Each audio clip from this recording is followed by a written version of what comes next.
ఎన్నికల ముందల ముఖ్యమంత్రి గారు ఏం చెప్పారు? నాకు కులం తెలీదు, మతం తెలీదు, పార్టీలు తెలియదు అన్నాడు. ఇప్పుడు ఏకంగా కులం, మతం, ప్రాంతం, పార్టీలు వాడి మన మధ్యలో చిచ్చు పెట్టడానికి ప్రయత్నిస్తున్నారు. బీసీ సోదరులకి రావాల్సిన 27 సంక్షేమ కార్యక్రమాలు ఈ ప్రభుత్వం రద్దు చేసింది. స్థానిక సంస్థ ఎన్నికల్లో వాళ్ళకి రావాల్సిన 10% రిజర్వేషన్ కట్ చేసిన వ్యక్తి ఈ జగన్. అంతెందుకు 27,000 మంది బీసీల పైన దొంగ కేసులు పెట్టి జైలు కూడా పంపించిన వ్యక్తి ఈ సైకో జగన్. బీసీ సోదరులందరూ ఆలోచించాలా. ఎన్నికల ముందల ఈ జగన్ ఏమన్నాడు?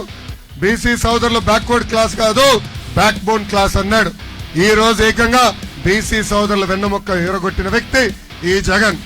అందుకే ఈ సభా వేదిక బీసీ సోదరులందరికీ నేను పిలిపిస్తున్నా, జై హో బీసీ, జై హో బీసీ.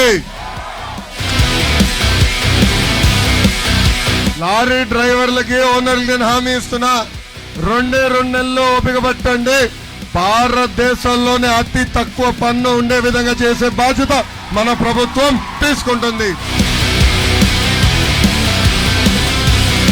మూతపడిన జూట్ మిల్ మరీ తెలిపించే బాధ్యత మేము తీసుకుంటాం. ఉత్తరాంధ్రకి చెప్తున్నా, ఉత్తరాంధ్రకి ఎట్లయితే అనంతపూర్కి కియా ఫ్యాక్టరీ తీసుకొచ్చి ఆ ప్రాంత రూపురేఖలు మార్చామో, అదే విధంగా ఉత్తరాంధ్రకి పెద్ద ఎత్తున పరిశ్రమలు తీసుకొస్తాం, సెజ్ ఏర్పాటు చేస్తాం, స్థానికులకే ఉద్యోగాలు కల్పించే బాధ్యత నేను వ్యక్తిగతంగా తీసుకుంటాను.